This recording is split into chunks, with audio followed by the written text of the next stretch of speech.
Clue today news కు స్వాగతం. రంగారెడ్డి జిల్లా కల్వకుర్తి నియోజకవర్గం తలకొండపల్లి మండలం గట్టుఇప్పలపల్లి గ్రామానికి చెందిన కాంగ్రెస్ కార్యకర్త యదుల శంకర్ ఈ నెల 4న మిడ్జిల్లో జరిగిన ముఖ్యమంత్రి రేవంత్ రెడ్డి బహిరంగ సభలో అస్వస్థకు గురై హైదరాబాద్ నిమ్స్ ఆసుపత్రిలో చికిత్స పొందుతూ మరుసటి రోజు మృతి చెందడం జరిగింది. కాంగ్రెస్ కార్యకర్త మరణ వార్త రేవంత్ రెడ్డి దృష్టికి రాగానే మంత్రి పొంగులేటితో చర్చించి పార్టీ కార్యకర్త కుటుంబానికి అండగా నిలవాలని, వారి గ్రామానికి వెళ్లి శంకర్ కుటుంబంతో కలిసి వారికి మనోధైర్యం ఇవ్వాలని సూచించడంతో ముఖ్యమంత్రి ఆదేశానుసారం వనపర్తి జిల్లా పర్యటన ముగించుకుని హైదరాబాద్ తిరుగు ప్రయాణంలో మంత్రి వాకిటి శ్రీహరి, స్థానిక ఎమ్మెల్యే కసిరెడ్డి నారాయణరెడ్డితో కలిసి పొంగులేటి శ్రీనివాసరెడ్డి కార్యకర్త శంకర్ స్వగ్రామం గట్టుఇప్పలపల్లిలో నివాసానికి వచ్చి కాంగ్రెస్ కార్యకర్త శంకర్ చిత్రపటానికి పూలమాల వేసి ఘనంగా నివాళులర్పించారు. కుటుంబ సభ్యులను పరామర్శించి తక్షణ సాయంగా 5 లక్షల రూపాయల చెక్కును కుటుంబానికి అందించారు. మంత్రి పొంగులేటి శ్రీనివాసరెడ్డి శంకర్ కుటుంబ సభ్యులతో మాట్లాడారు. ముఖ్యమంత్రి రేవంత్ రెడ్డి మమ్మల్ని కలిసి రమ్మని చెప్పారని, అందుకే మేము మీ దగ్గరకు వచ్చామని తెలియజేసి భవిష్యత్తులో శంకర్ కుటుంబానికి కాంగ్రెస్ పార్టీ అన్ని వేళలా అండగా ఉంటుందని, పార్టీ ఆలోచించి సరైన నిర్ణయం తీసుకుంటుందని కార్యకర్త శంకర్ కుటుంబానికి మంత్రులు మనోధైర్యం ఇవ్వడం జరిగింది. ఈ సందర్భంగా మృతుడు శంకర్ సోదరుడు చెల్లెలు సోదరుని గుర్తు చేసుకుంటూ మీడియాతో మాట్లాడారు. మా సోదరుడు శంకర్ అహర్నిశలు కష్టపడి పార్టీ కోసం పనిచేశాడని, దురదృష్టవశాత్తు మమ్మల్ని అమ్మను పార్టీని వదిలి వెళ్లిపోయాడని ఏడుస్తూ తెలిపారు.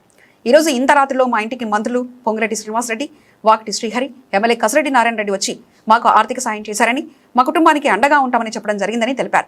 నర్సింగ్ చదివిన చెల్లికి ప్రభుత్వ ఉద్యోగం కోసం ప్రయత్నిస్తామని, ఇందిరమ్మ గృహం వచ్చేటట్లు చూసి మాకు అన్ని విధాలుగా అండగా ఉంటామని చెప్పడం జరిగిందన్నారు.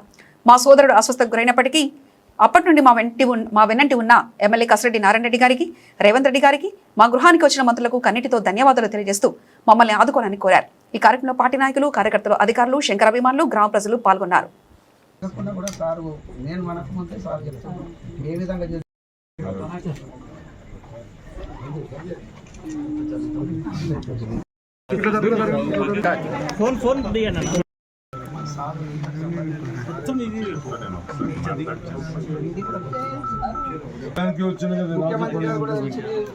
ముఖ్యమంత్రి గారే పంపించారమ్మా. ముఖ్యమంత్రి గారు చెప్తూ వచ్చారు. ఇద్దరం ముఖ్యమంత్రి గారు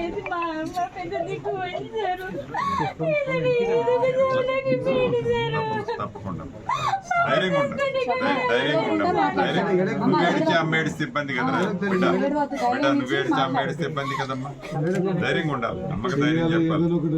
ఏదో ఒకటి చేస్తాం, ఎట్లనేది నేను చెప్తాను.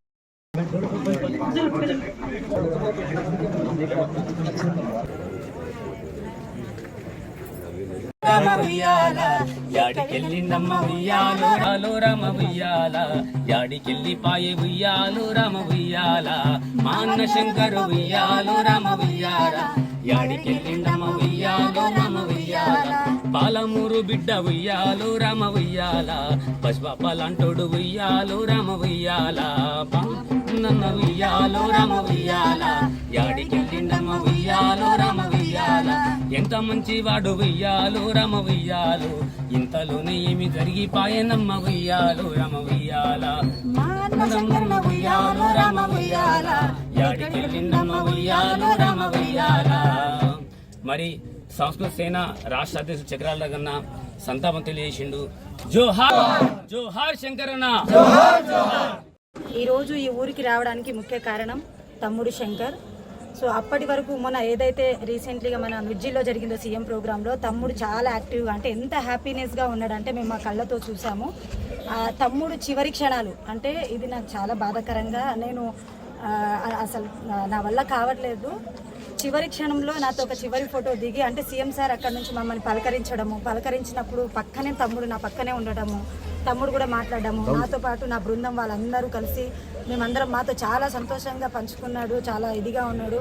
తను 20 సంవత్సరాల నుంచి కరుడు గట్టిన కాంగ్రెస్ కార్యకర్త అని ఈజీగా మనం చాలా గట్టిగా చెప్పవచ్చు. ఎందుకంటే తను బ్రతికుండి సాధించలేనివి చాలా. ఈరోజు ఒక మినిస్టర్ కానివ్వండి, ఒక ఎమ్మెల్యే కానివ్వండి, ఇంతమంది రిపోర్టర్స్ ఇంతకుముందు కూడా వచ్చారో లేదో తెలియదు, కానీ ఒక మినిస్టర్ లెవెల్లో కూడా ఇక్కడికి రావడం అనేది చాలా మేము ఆనందపడుతున్నాం. అంటే తమ్ముడు కూడా ఖచ్చితంగా పైనుంచి చూస్తుంటాడు, నేను బ్రతికి సాధించలేనిది నేను ఇలా అయినా సాధించాను అని తమ్ముడు అనుకుని ఉంటాడు. అమ్మ ఖచ్చితంగా మీకు సహాయం అయితే అందుతుంది. ఇప్పుడే పొంగులేటి సార్ గారికి కూడా రావడం జరిగింది, మినిస్టర్ సార్ వాళ్ళు కూడా వచ్చి ఆర్థికంగా కొంత సహాయం అయితే చేశారు. ఫర్దర్గా కూడా చెల్లెకి మంచి లైఫ్ ఉంటుంది, మంచి జాబ్ కూడా కంపల్సరీ అనేసి ఒక మాట అయితే చెప్పడం జరిగింది. ఇంకొకటి తమ్ముడు కొంచెం అప్పుల్లో ఉన్నాడు అండ్ చిన్నగా ఇల్లు కట్టడం కూడా జరిగింది. సో దానివల్ల కార్యకర్తల సహాయంతోనే ఆ ఇల్లు అనేది ఇప్పటి వరకు నడిపించాడంట. సో ఇక్కడికి వచ్చా నేనైతే ఈరోజు దగ్గర ఒక 5-6 గంటలు వచ్చి ఊళ్ళో ఉండడం జరిగింది. చాలా మందితో నేను ఆ తమ్ముడు గురించి మాట్లాడినా కూడా ఎక్కడ చూసినా ఆయన మీద ఒక్క నెగిటివిటీ అనేది లేకుండా పాజిటివ్గా ఎంతమందిని అడిగినా కూడా చాలా చక్కగా చాలా యాక్టివ్గా పర్సన్. అసలు మొన్న ఇలా జరుగుతుంది అని మేము ఎక్స్పెక్ట్ చేయలేదు. ఎందుకంటే ఒక 10 నిమిషాల్లో చెట్టంత మనిషి కుప్ప ఊలిపోవడం అనేది మేము చెప్తుంటే విన్నాం కానీ కళ్ళతో చూసాం కాబట్టి ఇక జరిగిపోయిందని ఎలాగో మనం తిరిగి తేవలేము. కనీసం ఇప్పటికైనా మనం యాక్టివ్గా ఉండి బాగుండాలని అందరినీ మనస్ఫూర్తిగా కోరుకుంటున్నాము. మీ ముందు ఒక చిన్న పాట. ఈరోజు మా తమ్ముడు నిన్న చనిపోయాడు. మరి ఆ విషయము ముఖ్యమంత్రి గారికి తెలియడం ద్వారా మరి ముఖ్యమంత్రి గారు మరి మంత్రి గారికి ఇన్ఫర్మేషన్ ఇవ్వడం ద్వారా ఈరోజు మా కలకుర్తి నియోజకవర్గం గౌరవనీయులైన కసిరెడ్డి నారాయణ రెడ్డి గారు మరి మంత్రి గారిని తీసుకొని మా ఇంటికి రావడం జరిగింది. మరి మా ఇంటికి వచ్చి మరి మా తమ్ముడు చనిపోయిన సందర్భంగా మరి ఎమ్మెల్యే గారు కసిరెడ్డి నారాయణ రెడ్డి గారు మరి మంత్రి పొంగులేటి శ్రీనివాసరావు ఆయన రెడ్డి కూడా మరి శ్రద్ధాంజలి ఘటించడం జరిగింది. అదేవిధంగా మరి మా కుటుంబానికి ఎగ్జిక్యూషన్ ఒక 5 లక్షలు ఇవ్వడం జరిగింది. మరి అదేవిధంగా మాకు కావాల్సిన ఏంటంటే మా చెల్లెలు నిరుద్యోగులుగా ఉన్నది. మరి మా చెల్లెలకి ఒక మరి ఆమె ఇప్పుడు ప్రైవేటు హాస్పిటల్లో స్టాఫ్ నర్స్గా చేస్తుంది. జేఎన్ఎం అయిపోయింది. దయచేసి ఆమెకు ముఖ్యమంత్రి గారు మరి చొరవ తీసుకొని మరి ముఖ్యమంత్రి గారు మా చెల్లెలకు ఎక్కడైనా గవర్నమెంట్ హాస్పిటల్లో ఒక గవర్నమెంట్ జాబ్ మరి ఇప్పించగలరని మరి కాంగ్రెస్ పార్టీ ముఖ్యమంత్రి గారికి చేతులెత్తి ప్రత్యేకంగా వందనాలు తెలియజేస్తున్నాను. మరి అదేవిధంగా మా కలకుర్తి నియోజక ఎమ్మెల్యే కూడా మరి చొరవ తీసుకొని మా చెల్లెలకు ఒక ఉద్యోగాన్ని ఇప్పించగలడని మరి ఎమ్మెల్యే గారు కూడా ప్రత్యేకమైన వందనాలు తెలియజేస్తున్నాను. మరి అంత మాత్రమే కాకుండా మరి మాకు ఒక నూతన గృహము ఇల్లు లేదు. మరి మా తమ్ముడు మరి అప్పు చేసి ఇల్లు కట్టడం జరిగింది. కాబట్టి మాకు కట్టిన ఇల్లు మీద మరి గవర్నమెంట్ మరి ఎమ్మెల్యే గారు తక్షణమే స్పందించి మరి మాకు ఆ ఇల్లు మీద ఒక ఇందిరమ్మ ఇల్లు మీద బిల్లు శాంక్షన్ చేయగలరని మరి ప్రత్యేకంగా నేను ఎమ్మెల్యేని కోరుకుంటున్నాను. మరి ఎమ్మెల్యే గారు కూడా మరి పొంగులేటి శ్రీనివాసరెడ్డి గారు సార్ కూడా ఏమంటే మరి ఇల్లు విషయం మరి జాబ్ విషయం నేను మాట్లాడి ఎమ్మెల్యే సార్తో మాట్లాడి మరి నేను చెప్తా అని చెప్పాడు. మరి జాబు ఇల్లు మాకు త్వరగా మాకు వచ్చేలాగున మరి ముఖ్యమంత్రి గారు చొరవ తీసుకోవాలని కోరుకుంటున్నాను. ఇంతమంది ఇక్కడ వచ్చి మా అన్న గురించి చెప్తుంటే నాకు చాలా ఆనందంగా ఉంది. అసలు మా అన్న ఇది మాకొక ధైర్యం, అసలు మా కుటుంబానికి ఒక ధైర్యము. అలాంటోడు మా మధ్యలో లేకుండా పోయినాడు.